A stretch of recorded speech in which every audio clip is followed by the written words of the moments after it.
Hey everyone, it's Alex Ball, another episode of the No-Till Market Garden Podcast. On today's special in-person episode, I sit down with Devon Wilson of Sunlight Gardens in downtown Battle Creek, Michigan. We dig deep on starting an urban farm on shared lots, purchasing farm property right in the city, and opening his own on-site fresh food and healthy convenience store called the Farmacy. We also take time to discuss how Devon uses social media to connect with local businesses and farmers while marketing his business. I'm very thankful Devon was willing to have me on his farm for this episode, so any further ado, let's stick to the show with Devon Wilson of Sunlight Gardens.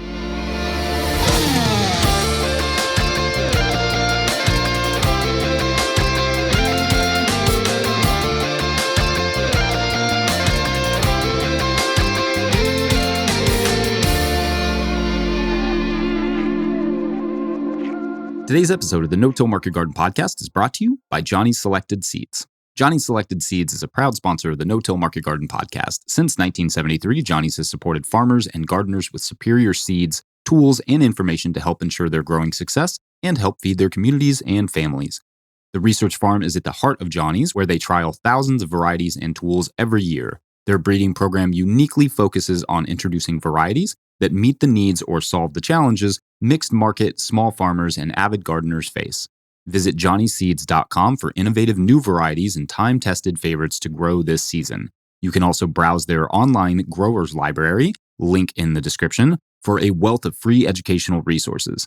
The employee owners at Johnny's look forward to growing with you. Today's episode is also brought to you by RIMOL Greenhouses. Whether it's tomatoes to market, flowers in the spring, or your family's harvest, growing in a greenhouse protected from the weather provides the right environment that you need for a harvest that you can count on.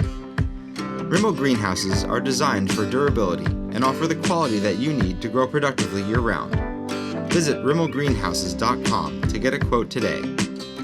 If I may editorialize for a second, I own a RIMOL tunnel. I love it. We built it ourselves, and I really appreciated the quality of the tunnel as well as the customer service we received in the process. So make sure to check them out. All right, back to the show.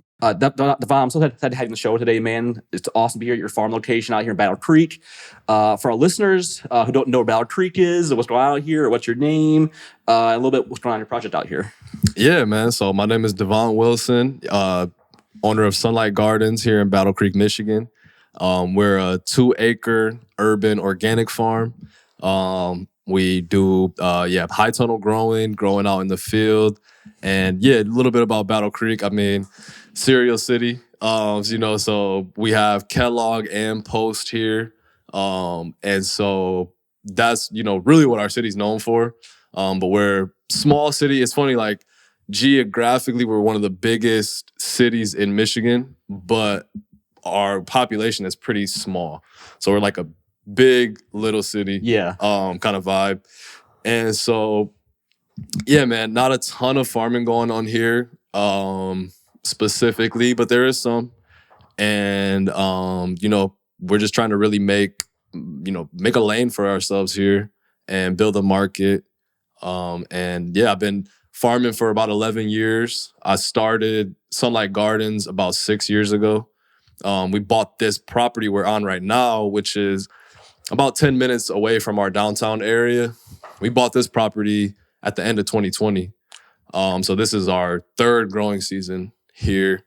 And man, just been, trying to do our thing, brother. Well, you are. It's a cool site out here. You got a lot of hoop houses, a lot of production going on out here. So before you got out, where were you located before you made this property up? Yeah, so before I got here, basically I was just farming anywhere I could, bro. I would ask people, hey man, you got a side lot?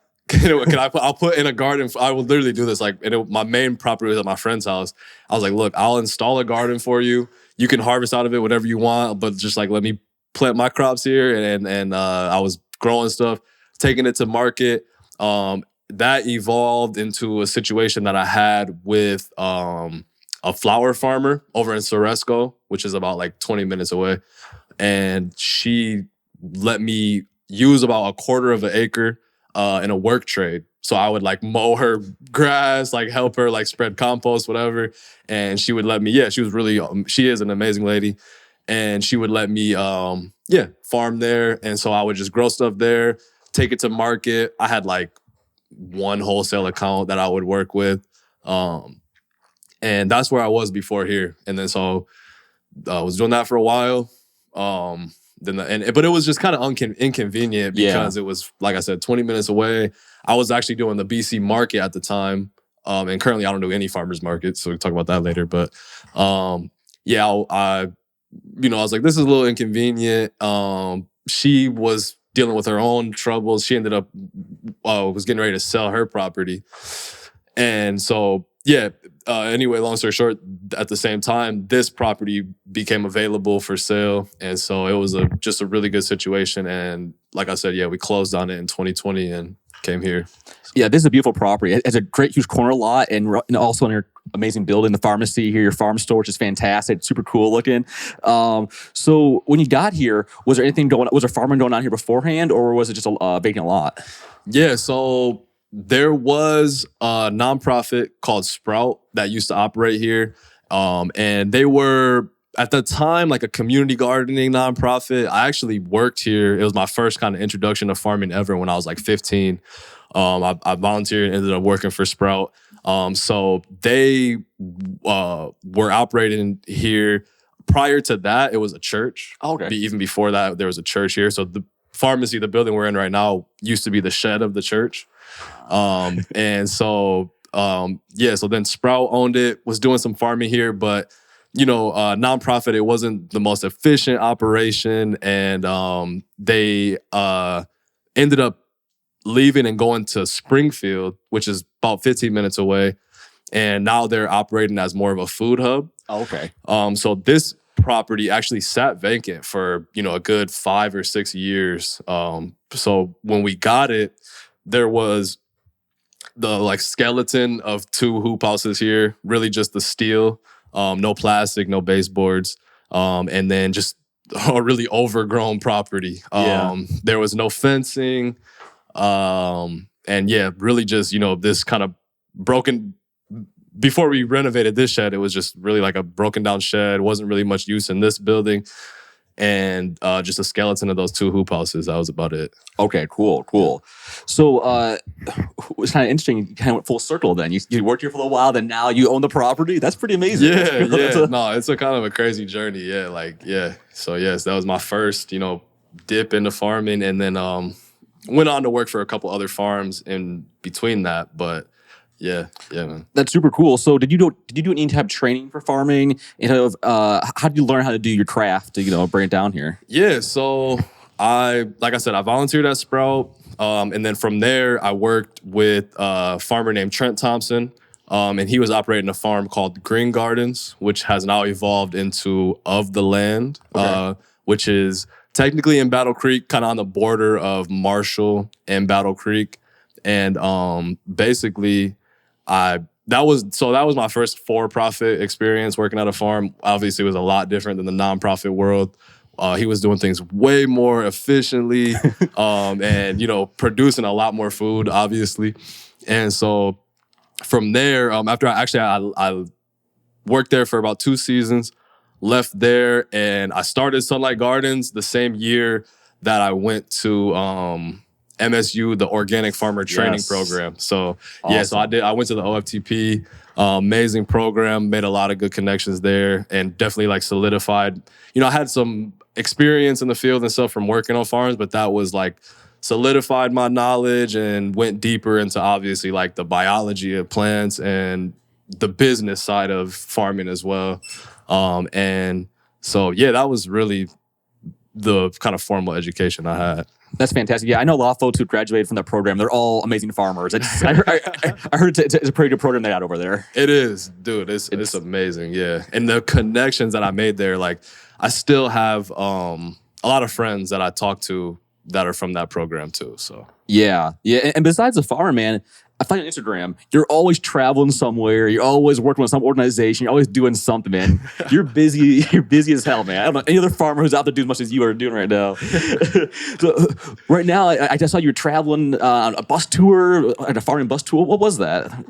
So the bus tour. So I'm actually became a WK fellow. So they have a fellowship program. It's with the Creative Leadership Network, and it's a leadership fellowship. Essentially. So, kind of there's 80 people from Michigan, Mississippi, New Orleans, and New Mexico. Yeah. Kind of their priority places, what they call. And so it's, a group of 80 kind of leaders, community leaders. And we are kind of engaging in networking and training with each other. And so that event was our kickoff event.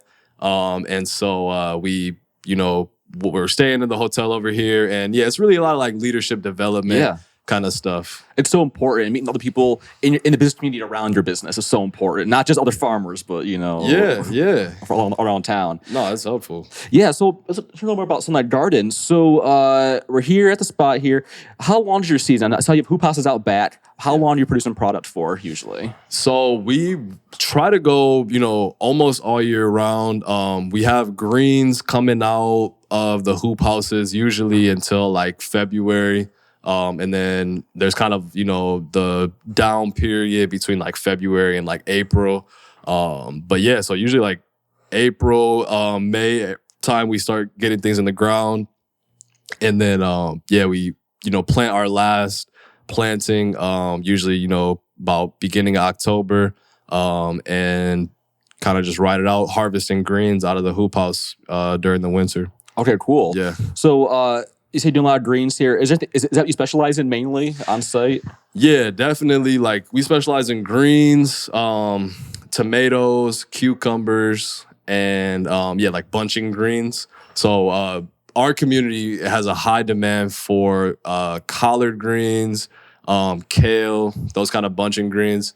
And so it's definitely evolved as we've kind of changed our markets and everything and just became more experienced. But I would say those are our main crops for sure. We try to grow stuff that obviously we can sell and make a decent amount for, and stuff that we're good at growing too, and that we can kind of have somewhat systems to be successful at. So like when we did the farmers market, we tried to grow everything, okra, all this just like, cool stuff that I love. But over time, it's kind of, you got to focus in and streamline a little bit. So now we really we grow the bunching greens, tomatoes, cucumbers. We do some radishes and turnips on the shoulder seasons. But really, that's about it. We do a little bit of microgreens. We grow usually zucchini or like summer squash too, because it's a pretty good crop.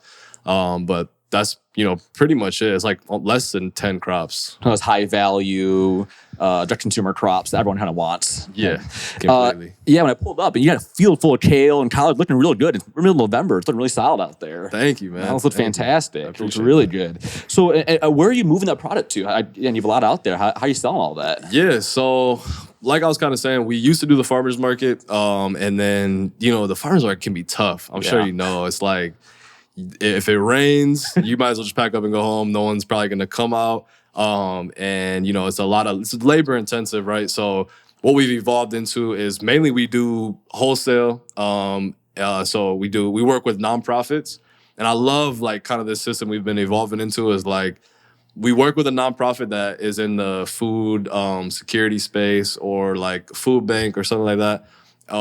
Working with them to basically, so they'll buy the product from us and then give it away and redistribute it in the community.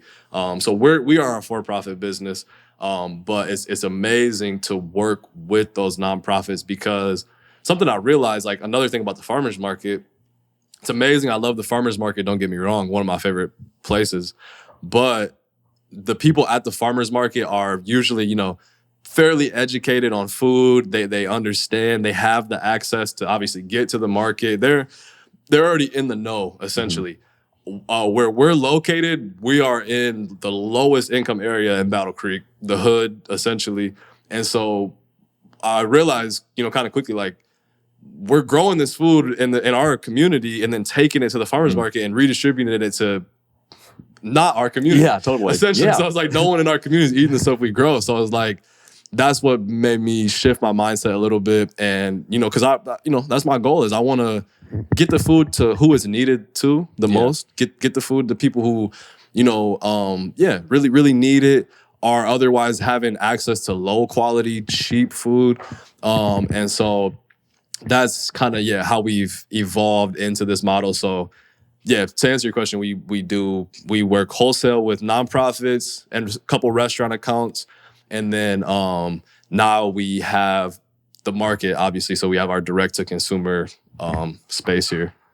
It's super cool. I love that you partnered with this other nonprofits, make this happen, because I see a lot of farms who want to have that change in their community, but they want to do the farming and all the distribution. When every single part of the process, when they can't, and you got to hand it off to somebody else. And these people specialize in getting food to people who need it the most. Yeah, and you specialize in production. So completely, yeah. And I have the philosophy too. Is like, if someone's in need of food, maybe going through a hard time or just doesn't have the access to it, that doesn't mean that they should get the low quality bottom of the barrel food. Yeah. Like I love to be able to offer them high quality, nutrient dense produce. Even if they are getting it for free or in, a dire situation where they actually need food in an emergency situation. I think, just because, there should be dignity in it, right? Like you shouldn't just be, I'm in need for food. So whatever fell off the back of the food bank truck is what we're eating for my family. Like, no, it's okay. Let's give you guys the high quality food and, work on, building up and learning how to use that produce to make meals. And then eventually, once maybe you get back on your feet or whatever, now you've even changed your eating habits because you realize, wow, like I had that Sunlight Gardens collard greens, and they were so good. Like, I'm going to shop there. Yeah. So no, I totally agree, and I think people argue when you're at the low spot in your life, I've been in rough spots in my life. That's when I need the highest quality foods. That's you know what I mean. Yeah, that's when I really needed it. I need when I was down my lowest. Honestly, bro.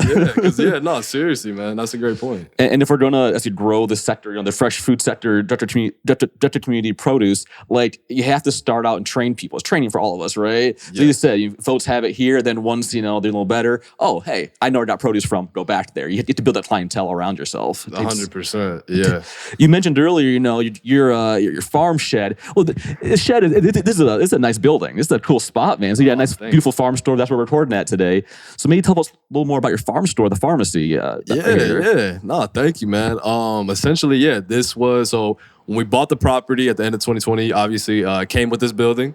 And at first we were kind of using it as just like a tool shed, whatever. And it quickly evolved not quickly, but basically we evolved it into what we've been calling a fresh corner store or a mini grocery store. And so the idea is that Farmacy, right? Farmacy with the F. And so the idea is food is medicine, and everyone should have access to high quality, nutrient dense food. I grew up in, about 2 miles away from here. So the same socioeconomic situation. And when I was a kid, I would, I love food, chubby kid. I love to eat all the time. That was one of my favorite things to do was get money and go to the store and buy. I would buy, just junk food though, like BS, hot Cheetos, now and later, things that they taste great, but obviously they're not, good for our bodies. Yeah, we kind of find out.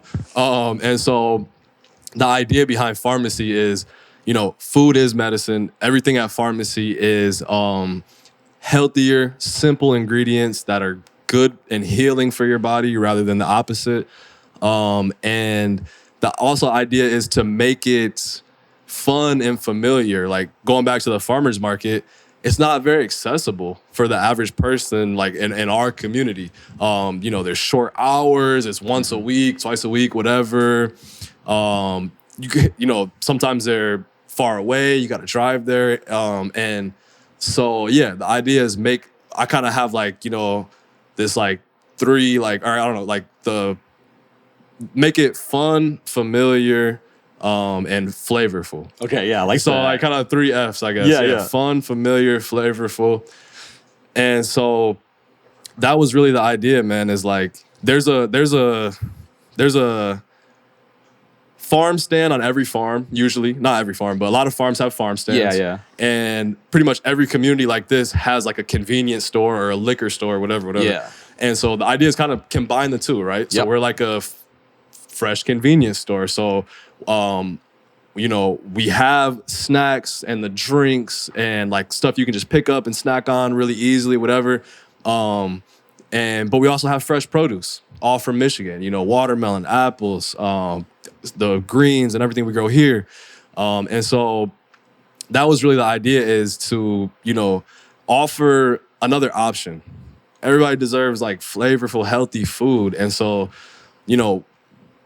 why not put it right in our community? And so that's the idea. Is everything here is like there's a hot chip at the corner store or whatever. So we have hot chips here, but they're just made with like healthy ingredients. Totally, and they're made with real ingredients, and we also have like that's the idea. Is like you can come in here and get a snack just like you would at any other convenience store. Yeah. Except there's not a bunch of unnameable ingredients that are like giving you cancer. Yeah, in 20 years. You know what I mean? So I love the blending here too, because every corner has a party store, right? But every corner in the hood has a party store, but no farm stands. Yeah. But the thing is, you put a farm stand in there, people say that's not for me, right? It's not for my community. But I walked in here, this feels like what I'm used to.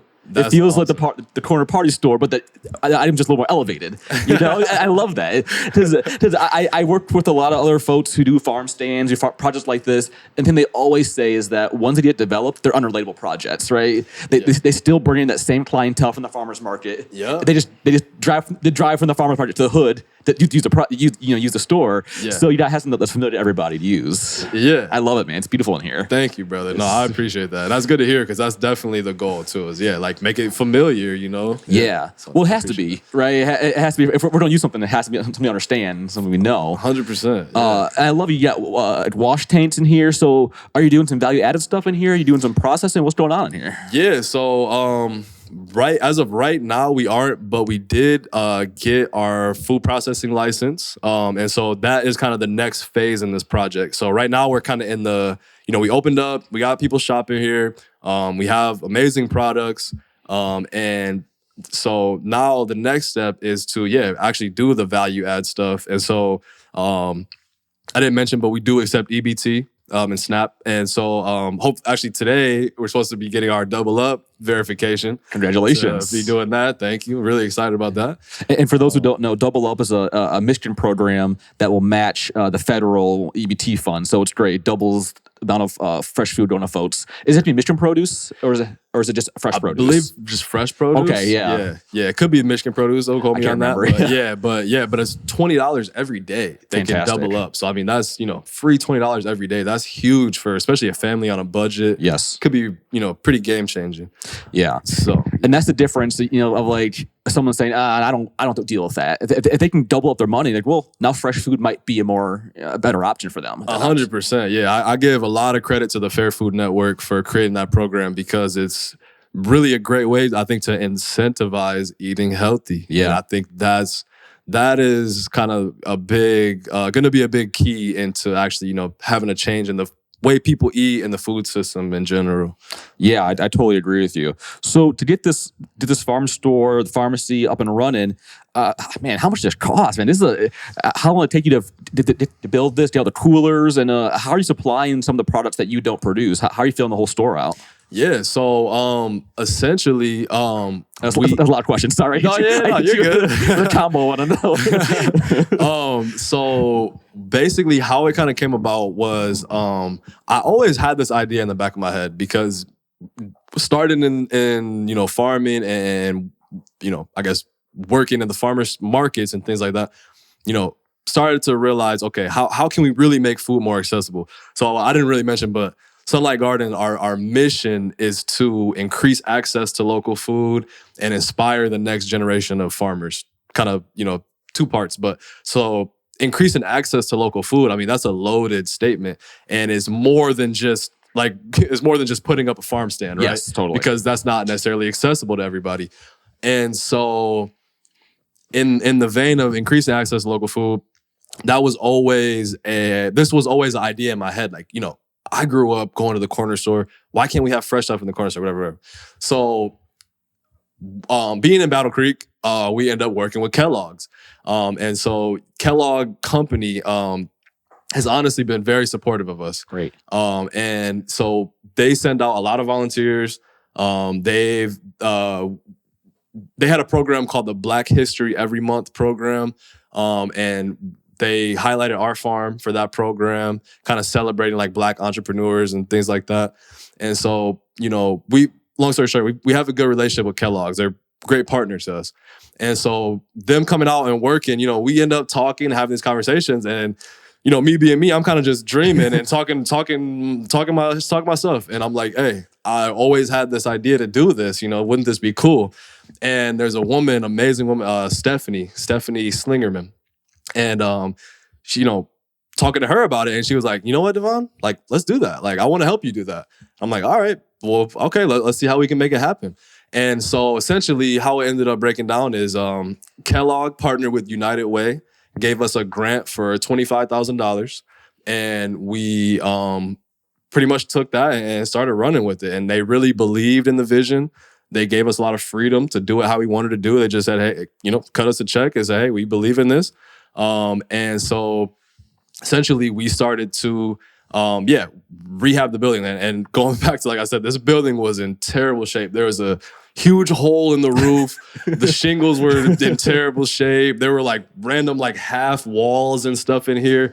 So, we really put a lot of love into this building. We put a new roof on it, completely did new floors in here, put a ramp in, got the shutters on the doors. We did, painted the whole building, obviously installed all of the coolers and the shelving and equipment here, got our point of sale system, and really just, put a lot of love into this building to get it together. And essentially that's how it came together. We had a ribbon cutting, really cool event. Actually, the CEO of Kellogg, Steve Callahan, epic businessman. He used to be the president of Coca-Cola Company. Oh, really? And now he's the CEO of Kellogg's. And so he actually, he's, I kind of consider him my friend. I mean, he's a cool guy. He believes in the mission. And so, he came out here, and we did a ribbon cutting. And same with United Way. They're amazing business too, amazing nonprofit. So that was the kind of infrastructural part of it, and kind of how because obviously, like you said, this is expensive. And so that's, kind of how we funded it. Essentially how we source things is, we work with, so for the packaged products, we work with KeHE distributors. So people don't know, it's like a distribution company for healthier products. Okay. And so, they have everything from like our fruit jerky, chips, popcorn, all the way to like rice, beans, and basically just a healthy grocery provider. Yeah. And so that's our, grocery supplier vendor. And then we work with KVCC Valley Hub. And, they are an amazing program over in Kalamazoo. It is basically, they're a food hub. It's called Valley Hub if people are interested to look it up. Amazing. And I'm sharing this too because, even Farmacy, Valley Hub, KeHE, all this stuff could be recreated in other communities too. And that's kind of what I preach to is like, if you're inspired by this, I think every community should have a pharmacy and something to this effect. Valley Hub, they basically are a food hub, but they're a lot more than a food hub too. Okay. They do food preservation. So they take food in from farms and freeze it and redistribute it. But essentially they have an amazing network of Michigan farmers, and they have a website, a vendor website that we work through.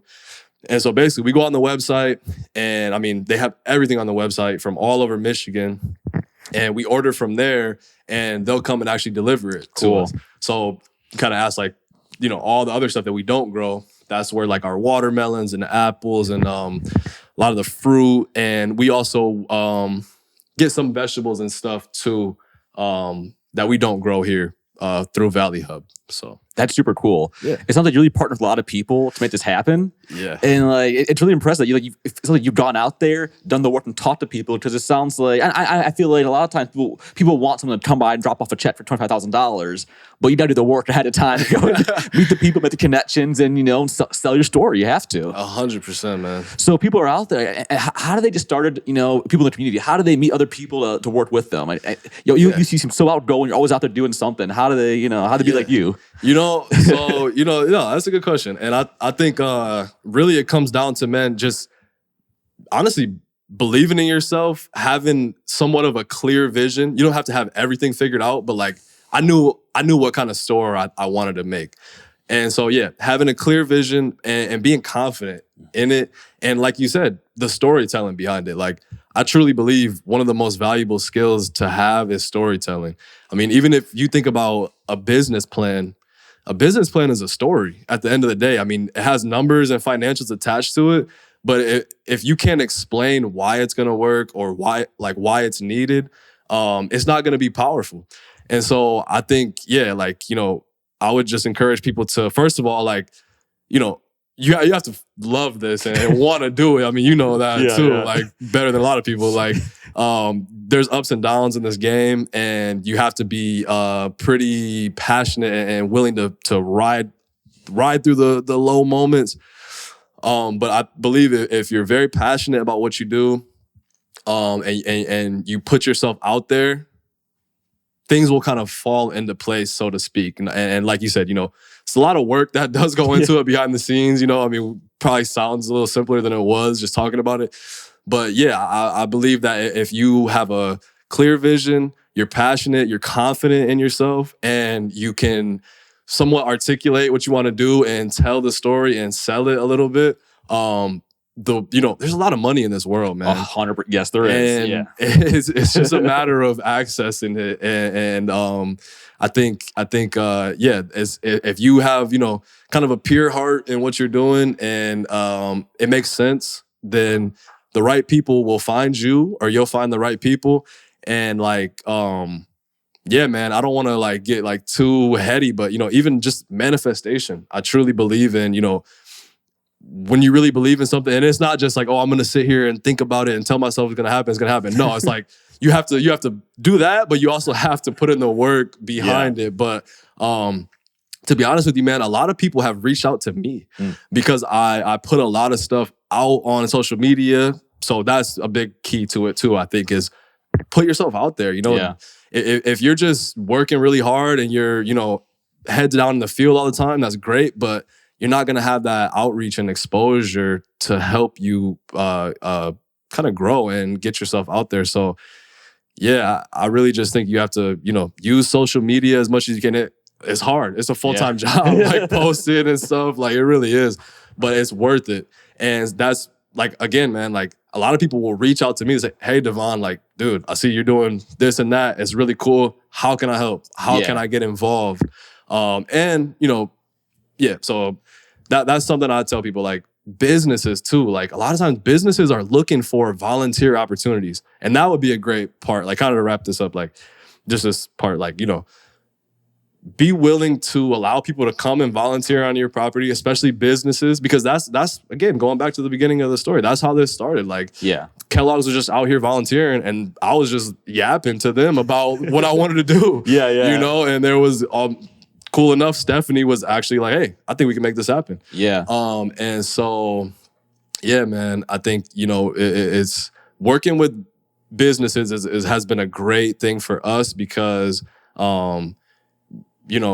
obviously businesses make money. And so, and a lot of times they're looking for ways to give back to the community or just ways to help out. A lot of entrepreneurs are, pretty cool people a lot of times, and they obviously are driven and have that passion too. So if they see that in you, then you can be successful too. So we've had a lot of success with that, reaching out to businesses reaching out to us. Hey, can we come volunteer?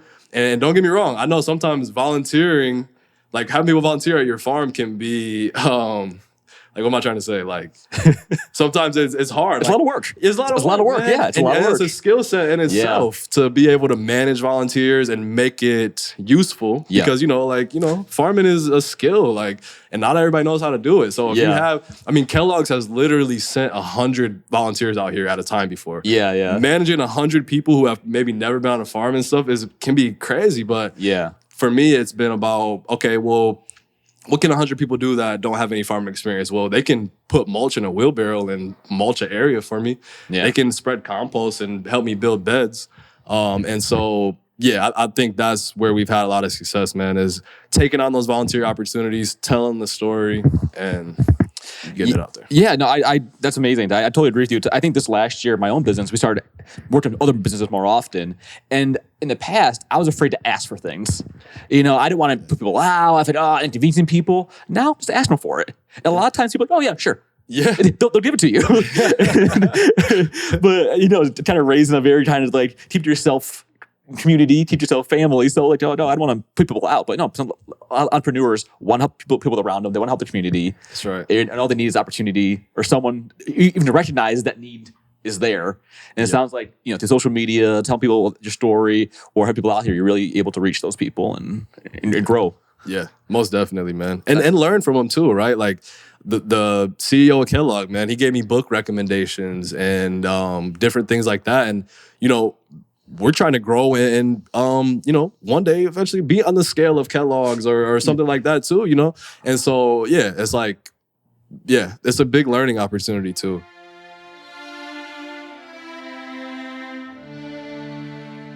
Today's episode of the No-Till Market Garden podcast is brought to you by Farmer's Friend. In a world where the threat of food insecurity is quickly becoming the new norm, Farmer's Friend exists to equip, educate, and inspire growers to change the world through regenerative agriculture. Small farms are the future, and the future is now. If you need quality tools and supplies for your vegetable or flower operation, check out their growing selection of innovative and affordable tunnels, tools, tarps, and much more. Here at my home farm, we rely heavily on Farmer's Friend for our production. We have 3 of their Caterpillar tunnels. We use the silage tarps for occultation. Their row covers have gotten us through hard winters. And of course, the Quick Cut Greens Harvester has sped up our baby greens harvest tremendously. Visit farmersfriend.com/no-till today. That's farmersfriend.com/no-till, or visit the link in the show notes and get free shipping on your entire order. Today's episode is also brought to you by Certified Naturally Grown. Hey, sustainability nerds, if you run your farm with a high value on soil health, input reduction, and environmental impact, chances are you've thought about certification. Certified Naturally Grown is a farmer-to-farmer certification that demonstrates your commitment to ecological methods while keeping costs low and paperwork to a minimum, meaning you have more time to do the work you really love. This peer review model supports regional knowledge exchange and strengthens local farming networks. See why hundreds of farmers are choosing CNG. Find out more and apply at naturallygrown.org. That's naturallygrown.org. All right, back to the show. So it's a good transition. You said you have volunteers here sometimes. How many folks work on the farm? How many people does it take to keep this operation running? Yeah, that's a good question. So right now, we have 2 employees and myself. And so mainly what it looks like is one person who works at the store part-time, so I can go and get other stuff done. And then my farm manager, who I think you might have saw outside, Jerry, amazing, young man, young entrepreneur as well. And so that's, mainly it's kind of me and him are like the skeleton crew. Yeah. And then we have, like I said, our farm worker. And then my cousin, Carl, he helps us out with some of the social media stuff from time to time. And then in the summer, the heat of things, he'll come and be a farmhand if we ever need. And then there's also a program here in Battle Creek called the Goodwill Summer Youth Internship Program. And it's funny, too. That's actually how I first started working at Sprout was through that program. That's hilarious. So they pay kids to go work at businesses, and so the labor is free for the business, paid through Goodwill though. So the kids are getting paid to essentially work at your business. Yeah. And so we usually have like 2 or 3 interns from that program between like June to the end of August. Okay. We have them out here too. So, and then besides that, it's you two kind of running the team's running year round. Yeah. It's a lot of work out here, man. It's a beautiful farm you got here. Yeah. I can imagine how much work it takes to keep things rolling 24/7. It is, man. No, it's a lot, but yeah. So like a basic week for you, how do you think your week plays out? Between your harvesting, your planting. It's almost winter now, but in a normal normal time of the year, how does your schedule look? In the heat of the season, man, I mean, every day presents new challenges and opportunities. I think mainly, it's like come to the farm, start watering, get the watering in that we need to for the day. I like to do like a farm walk at the beginning of the week kind of thing and just make a little plan for the week, go around with Jerry and look at stuff and say, okay, we need to do this and that, boom, boom. And so, then from there we'll go into, really the rest of the week is whatever we got to do. So if it's weeding, then we knock out the weeding, harvesting. We usually do, like in the heat of the summer, we have like 2 harvest days, like bigger harvest days for our nonprofit customers, and then 1 harvest day for our restaurants. And now with the store, we stock greens like every couple days too. And so, yeah, man, come in, water, weed, harvest, whatever we got to do. And then from there, it's like kind of hitting social media. So seeing, okay, and that is like responding to emails, sending out emails. So like there's a book, I'm forgetting his name, but the People's Shark from Shark Tank. Okay, yeah. He has a book called I think his name's Damon. Yeah, Damon. Okay, yeah. So he has a book. Anyway, he calls it like offense and defense. So it's like that's how I look at emails. Is just like I'm playing defense, like responding to the emails, and then I go on offense, and I'm like, okay, let me like shoot out some emails and whatever. But yeah, man. So like do the emailing and get that done. And then, that's pretty much. I roll through it from there. Yeah, it's a typical day. Nice. Man. Yeah. Maybe this backtrack a little bit. So besides the volunteer groups, do you do any other events on site here anymore? Do you have any community events, anything you going on here on top of that? Yeah, that's a great question. So we do. So like part of our mission statement is inspiring the next generation of farmers. And that's, inspiring. We hope to like equip them and everything in the future. But like, so yeah, a part of that is doing events. So I don't know if you saw like in the parking lot, we have a pavilion. I just saw that. It's nice. Thank you, brother. Yeah. So we that just got finished being built like last month. But basically the idea is that whole area of the farm is our event center, event space. Really to kind of do like agritourism activities. So all the events that we have here and that we will continue to have in the future, kind of based around helping people build that relationship with their food. And so, again, increasing access to local food. A part of that is educating people on why they should eat local food and equipping them with the skills to eat local food. And so, yeah, like probably the biggest event we've had out here so far was we just called it a block party. Okay, yeah. So we had torti taco, umami ramen, some of our restaurant customers and partners had them come out. Amazing entrepreneurs like, Javier Picun from Umami and Torti. Amazing entrepreneurs. But anyway, they really believe in local food and the kind of this whole mission too. Yeah. And we've all kind of, I guess started our businesses around the same time. So we've like kind of grown together. But anyway, long story short, the event was we had, a stage. This was before the pavilion was even there, but we had a stage. We set up a bunch of tables and chairs, and we had, I think it was 4 food vendors, Umami, Torti. So Umami is like a ramen shop. Torti Taco is like a Mexican restaurant. Okay. We had a vegan cafe, and then someone who makes smoothies. Oh, nice. So we had all of them come out, and we had different like workshops. We had concerts going on. So we had like a rapper and we had a nutritionist. And what else did we have, man? We had bounce houses. Man, everything. Dude, it was honestly a dope event, man.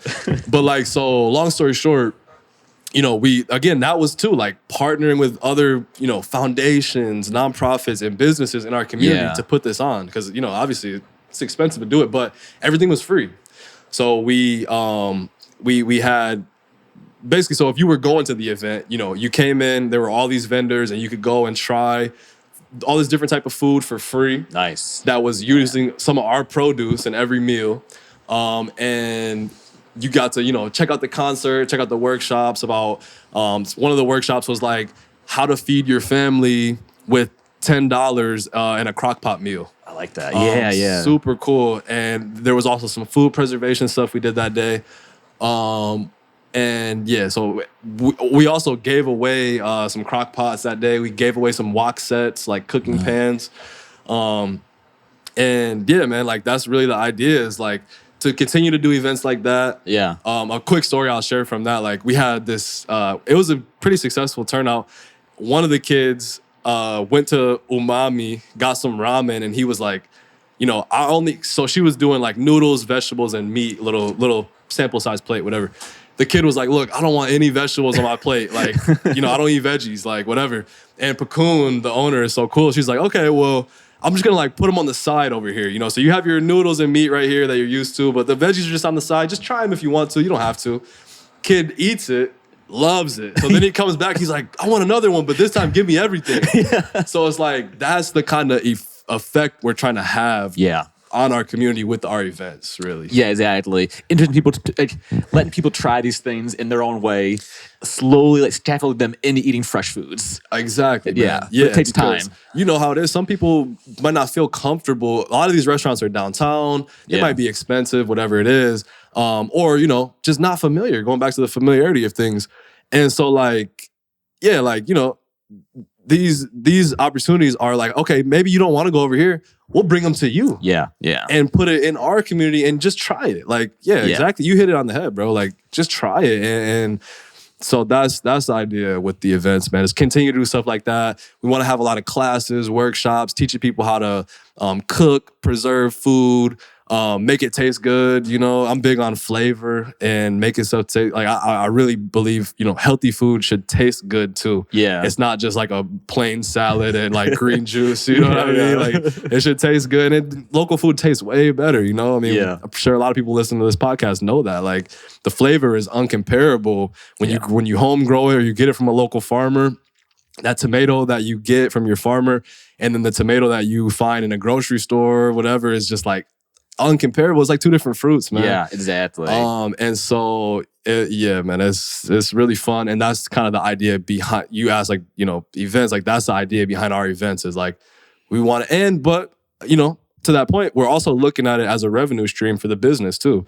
So we plan to have some like farm to table dinners that might be maybe focused on higher income people. But come out and have an amazing dinner experience on the farm, get to know about the farm and eat some great food, make some money off of that event. Totally. That could in turn maybe fund a free event that we do later or something like that. So that's kind of the idea behind it. It's fantastic. You're right in town, got a lot of land here, and that new pavilion's real. That's a nice pavilion. It's big size. Thank you. Get a lot of people in there. It's 1,500 square feet. It was the biggest building we could legally build on the property. That's fantastic. It's great that you can bring the farm, bring the food to the people, and really get to them. Yeah. Do a little shift here. I want to kind of focus on your production here and your farming here, how you make things happen. Yeah. So in your own words, how would you describe your farming practices? How would you describe how you grow your product? Okay, yeah. So we do use organic growing practices. Shout out to the No-Till podcast. We are moving definitely in the no-till direction.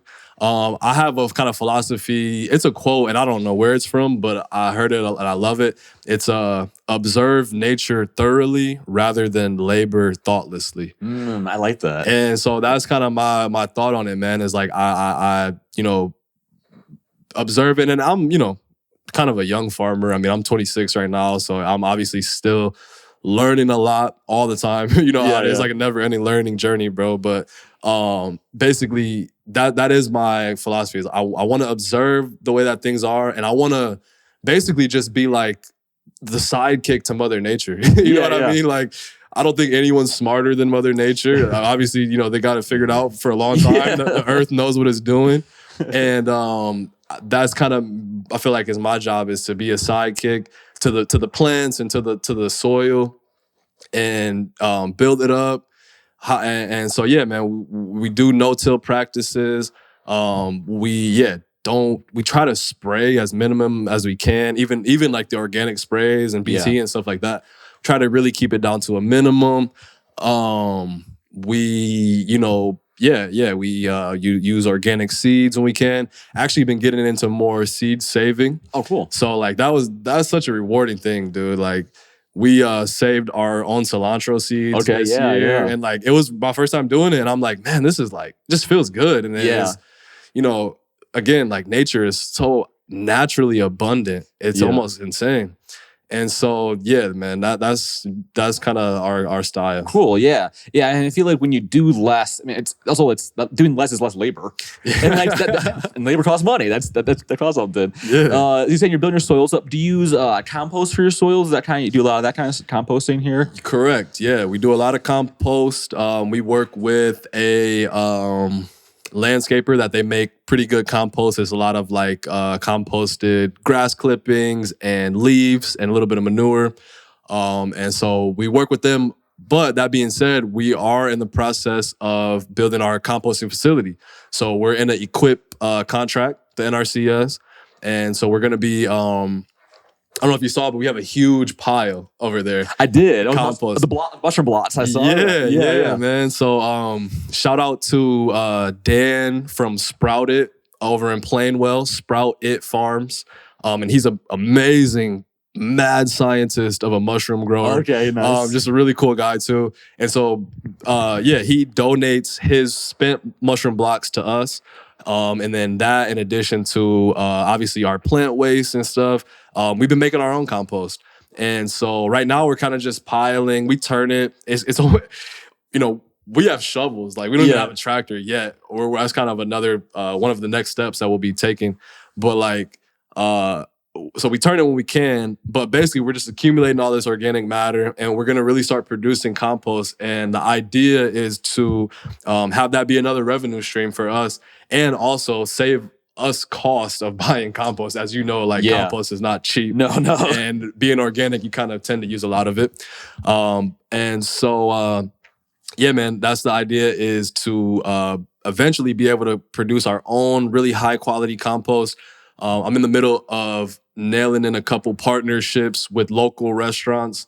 And we have a casino here, produces a ton of food waste. Yeah. And they're really interested in kind of mitigating some of that.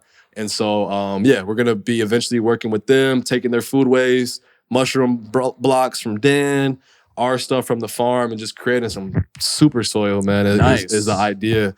Using that on our farm and eventually offering it probably at the store as another product for us. Yeah. Are you going to do that all on site here, or are you going to do it at different locations? Right now, we're going to start all on site here. So we actually this is 2 acres. I think I said that, but we're on 2 acres, a whole city block. And we just actually acquired another acre across the street. Oh, really? Yeah. Cool. Yeah, nice. Dude. So congratulations. Thank you, man. So we're excited about that. And so, eventually we probably will expand over to that property a little bit more with our composting and everything. But man, that's the idea, is right now we're going to do it all here. That's super cool. Yeah, I didn't know you had that new site. That's fantastic. Did you? How did you acquire this property? Was it just what was it beforehand? Was it also another farm, or was it just a vacant property? It was just a vacant property, and so going back to building relationships in your community and working with other businesses, things like that. Our land bank, we've created a really good relationship with our land bank. We have a lot of amazing people that work there, and so they are pretty impressed by what we've done here, and they're like, hey, we have this other property. Do you guys want to expand? What are you thinking? Boom, boom. And we're like, I think that would make sense for us. And so, working with the land bank, we're going to acquire that property across the street. Oh, that's super cool. So it sounds like you found a good group of people to work with to get it done. Yeah, most definitely. Who do you use to finance the property? Did you do some private financing? How'd you do that? So to acquire this property, the 2 acres we have now, we actually... It was my personal savings and a grant from our local community foundation. Awesome. So we have Battle Creek Community Foundation, and we just applied for a grant with them. Again, mixed with some of my personal finances and bought this property. And so I think the property across the street, We're going to start off leasing it. So we're leasing it right now. So that's just coming out of our business expenses. But eventually, yeah, we will buy it. And I think we'll probably, depending on the price of it, we'll probably just buy it. I don't know if we'll necessarily seek a grant to buy the property per se. Yeah. But yeah, we're going to make that happen, man. That's super cool. That's kind of good transition. So you've been now, how long been farming for? 11 years now? 11 years. It's my 11th season. It's a long time, man. Yeah. Jeez. So now we're heading past in year 12.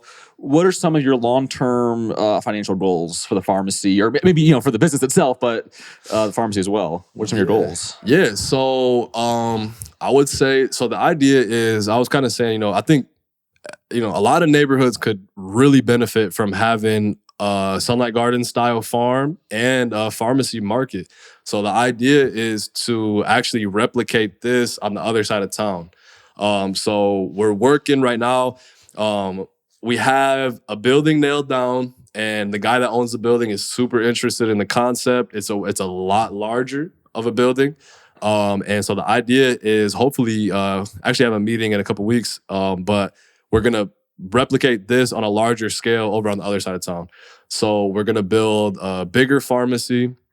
And, that's really the idea, man, is to continue to build more farms as needed, build more pharmacies, and really increase the amount of people farming too.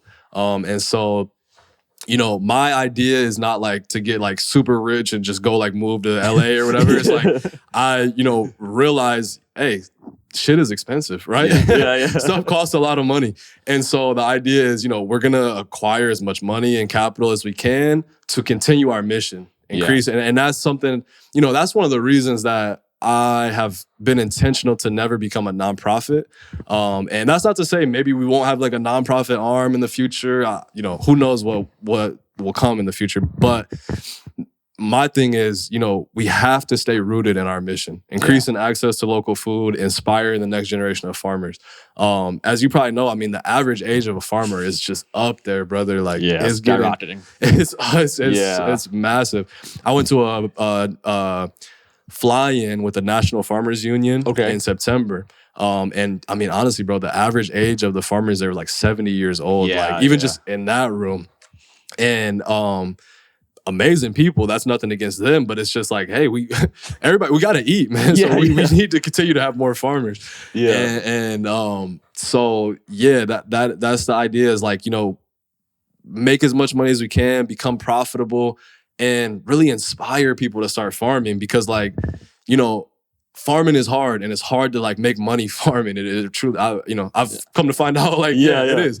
But I think, there is ways to do it. And you have a lot of successful people. Look at Brian Bates, shout out to Bear Creek Organic Farms, like, dude, crushing it. And so, I'm really inspired by his work and other farmers as well. Even what you've managed to do, dude, like, of course, bro. Like, I was super impressed by your operation. I got a chance to see it. But, that's the goal, is like, dude, let's figure out how to make money doing this. Part of inspiration is like, I think the good thing about inspiration is that it's more effective than just telling someone to do something. You can tell someone to do some shit all day, but like, who cares? You know what I'm saying? Like, your parents used to tell you to do shit all the time and you didn't listen to them, but it's like, you want to be like that rapper that you see on TV with the cars and whatever it is, whatever. And so that's my idea, is like to honestly bring a little bit of that to the farming world. I want to show kids like, look, you can do cool shit farming. You can be successful. You can scale up. You know what I mean? And I think that's important for our youth. Like, nowadays, the average kid, they might want to be a basketball player, a rapper. They might want to work for Apple and work on like iPhones, be an engineer at Tesla or whatever. I think we need like, the farming equivalent of that. There's probably not a lot of kids saying like, I want to work at John Deere. Like, it's not necessarily cool or necessarily inspirational. And so, I don't know if I got off the question, but no. And I was thinking earlier what you said about the kid and the ramen and the vegetables, right? Is that like, if you want to make farmers, people have to understand where food comes from. You have to understand, enjoy food and want to be around food. And I'm like, you may have made a farmer right there, and that person, just now like, oh, vegetables are actually good. And in the mind thinks, well, how did they get here? You never know. It could trickle down there, or the person could be a local food consumer down the road and then help other farmers and buy their product. But yeah, it all takes that training, education. Yeah, 100%, man, and the exposure too. Like, Yeah. Going like to my past a little bit, like, I'm first generation farmer. Yeah. I literally just thought food appeared on the grocery store shelves. Yeah. You know what I mean? I had no relationship with my food or connection.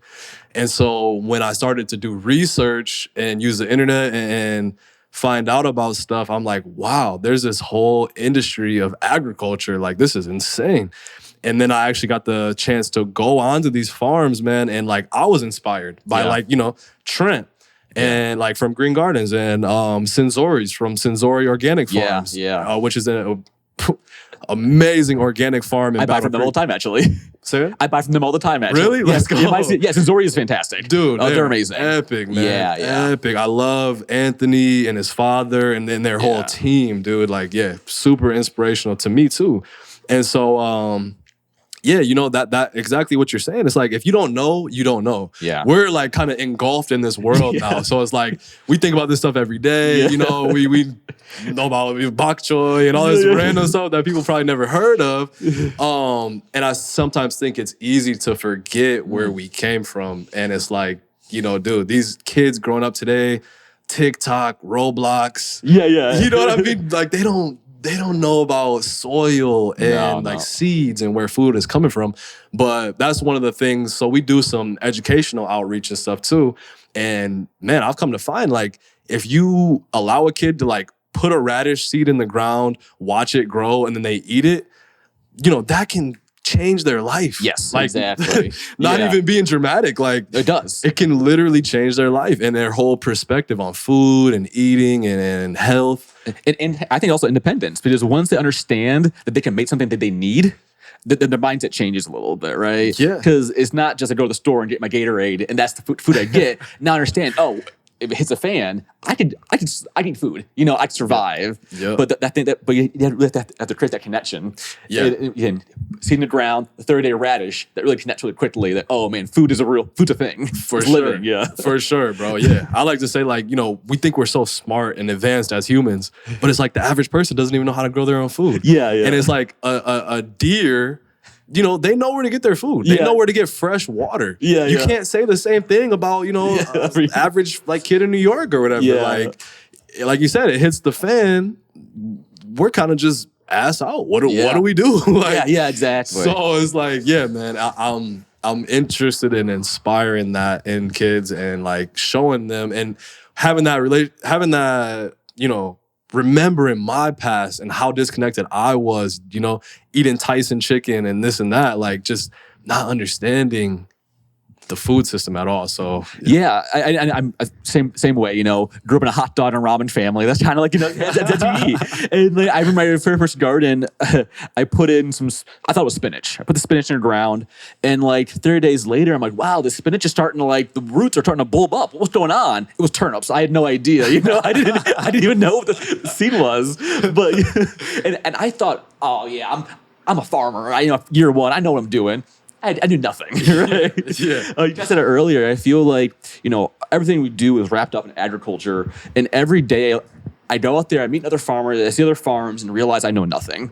I walked out here, I was like, man, some cool ideas I saw just on your lot. I'm like, oh, I'll take this home and apply it to my stuff. But again, it all comes down to going out there and putting ourselves around other farmers to learn from them and have that community around them. It's so essential. Yeah, 100%, man. And I think I was so surprised by just on average, farmers are cool as hell, bro. They are. Honestly, I don't know if I met a farmer that I ever didn't get along with. No matter race, age, religion, it's just we're growing food, at the end of the day. And it is really something that can bring us together.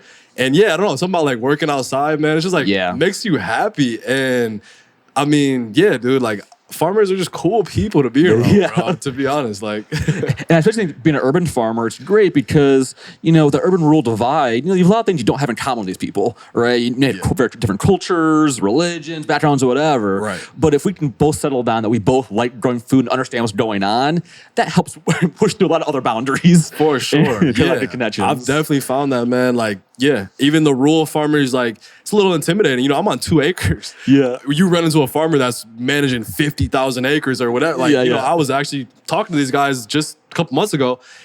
But they're interested in what I'm doing. Yeah. And it's like, it was surprising to me sometimes how down to earth they are. And yeah, like, I think that, we really do realize, like, we have, even though, like you said, we're different, could be urban, rural, white, black, whatever it is, it's like we have more in common than we do difference. Yes, exactly. Different. Like, let's focus on that and just start there. And yeah, man, rural farms need to be successful. There needs to be farms in the city to be successful because people have to eat. Yeah. And at the end of the day, I think that's the mission of all farmers, right? Is to feed people. Might have different motivations behind why you do it, but like at the end of the day, yeah, we're growing food, we're feeding people, and we're hopefully healing our soil too at the same time. So totally, and I feel like that connection between rural to urban farmers is great because you know the community around your farm, and the people around here. You know what they need and kind of what they want. Yeah. And in your rural spaces, it's hard to really know what's going on in the city. It's hard to always have your finger on the pulse. That connection is perfect, right? You have someone who's growing those high value crops and is working on distribution. You got big farms out in the rural areas working on big production, right? So I think it's a good relationship. You can really, hit it on the head and work on food access and education. 100%, yeah. So let's get to the last two questions of the show. Yeah. Second to last question. It's called "What's on Your Farmer Heart?" I kind of want to know what's been weighing on you. What's something that you've been feeling you want to share with people? It's kind of an open platform for you to speak on any issue. So what's on your mind? Yeah, man. So I would say the thing that's been on my mind is I have been seeing the struggles of farmers and farm businesses. So there's a huge I don't know if they consider themselves a food hub or necessarily what distributor distributor of Cherry Capital Foods. Yeah. And they announced that they're closing down. Like, and to me that kind of represents like, wow, like, can Michigan not support an amazing business like that? Can Michigan not support our farmers? One of my mentor farmers, Trent from Of the Land and formerly Green Gardens, they announced that they're ending their CSA program this year. And so to me, I really am just kind of, it's been on my heart lately. Like, I want to see farmers succeed. I really want to figure out how can we make this sustainable and really start to change people's habits to look first for their local farmer rather than the huge grocery store. Because if that doesn't happen, then how can we continue to, have high nutrient content food, nutrient dense and vitamin rich food? Like, because to me, it's either we do that and we support our farmers, or everything just turns into this massive monopoly and we have just terrible quality food. Everything is just super cheap, pricing everybody out of the market. And, nobody, that's not good for anybody. No. That's not good for the earth. That's not good for anything, bro. And so that's been on my heart lately, man, is just like, figuring out how to, assist people in changing these habits, kind of, waking them up to the fact that, look, this is more flavorful, more beneficial to your body and your health and your longevity. And, it's better for the earth too. Yeah. And it can be affordable. It's just a matter of supporting more farms and voting with your money, spending money with farmers, man. And it, it doesn't have to be me or you, right? Yeah. Any farmer that just wherever you're at, find a farmer that you can connect with. I think is super important. Oh yeah, it's so important. That's been on my farmer heart, man. Let's support local farmers. Let's make farming cool, man. Let's show the kids that it's possible to make a good living farming. And part of that is, again, changing our habits, eating more locally. Yeah. Understanding like this is just a lot of mutual benefits come from, I think, farming and eating local. And I truly believe like local food can solve a lot of problems. Yeah. More, obviously hunger, which is huge, but like more than just hunger, I think it can solve a lot of problems. Yeah, I think a lot of economic solutions, if we can, avert some of the supply chain locally and increase local jobs, keep those dollars, flowing within a few mile radius, you're not only getting people fresh food, but also keeping that dollar local, not shipping it off, across country to somebody else. Right. No, totally, man. Like, I have a 2-year-old daughter, and I was feeding my daughter some peaches, like organic peaches the other day from Meyer or whatever. Look at the back of the jar. They're from China. Yeah. I'm like, dude, what? Like, what is going on? Like, we could grow so many peaches right here in Michigan. Like, exactly. Exactly to your point, man. Like, we gotta, and a part of the National Farmers Union fly-in to DC, that was one of the big topics. Is there is becoming these literal monopolies on the food system. Yeah, and it's just not good for anything, man. No, 100%. I mean, you hit on the nail on the head there. Invest in your community, right? Taking care of people around you. Trying to find a way that we can all do this profitably in the long term. It's a hard puzzle to do, but we're all working on it. And I think we all keep working together. That's the only way we're going to do it. We can't do it alone. We have to keep bouncing ideas off each other. I love that. No, I'm so glad you said that, man. Because I've been seeing that African proverb a lot lately.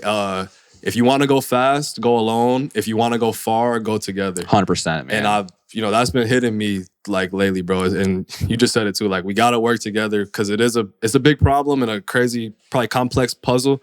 But if we work together, man, I think we can figure it out. I know we can figure it out. Dude, that's it right there. Thank you so much, man, for being on the show today. Appreciate it. Thank you, awesome. A huge thanks again to Devon for having me at his farm and taking time to sit down with me and share with all of us about his work.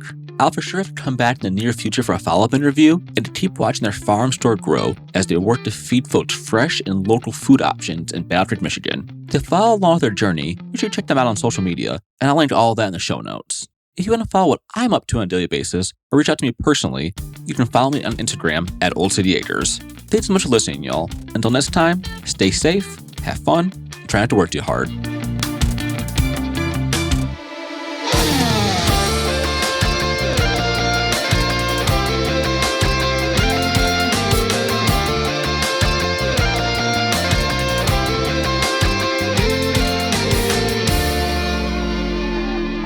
Right. Well, that was awesome. I hope you enjoyed it as much as I did. So let's see. I'm on my way to Utah here almost immediately after I record this outro to the Utah Food and Farming Conference. But if you missed me there, here are a few other awesome places you can find me this winter of 2024.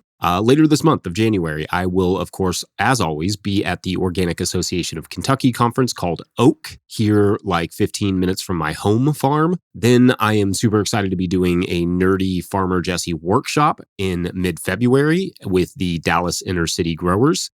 Check that out in the show notes for, all the details will be there. I don't get to Texas that often, so come hang out. I will also be at Marbleseed in Wisconsin towards the end of February. I will also be at the Organic Grower School outside of Asheville, North Carolina in March. And there actually may also be an additional event coming up in California in April. So more on that shortly. Surprise. All the links for those in the show notes, and also linked in the show notes is our shop where you can find my book, The Living Soil Handbook, and hats and other merch. Those things help support our work when you purchase them from us at no-tillgrowers.com. Alternatively, you can join the hundreds of donors who support us through patreon.com/no-tillgrowers. That is huge for us. It's the absolute lifeblood of our work, and we really appreciate you for doing it. And at a certain level, or if you just bump up from one level to another, you get a shout out on the show. So big shout outs this week to Chris Yates, Sean at All About the Garden, and Stephen Smith. Huge shout out to everyone who supports us in whatever way that you can. You all are amazing.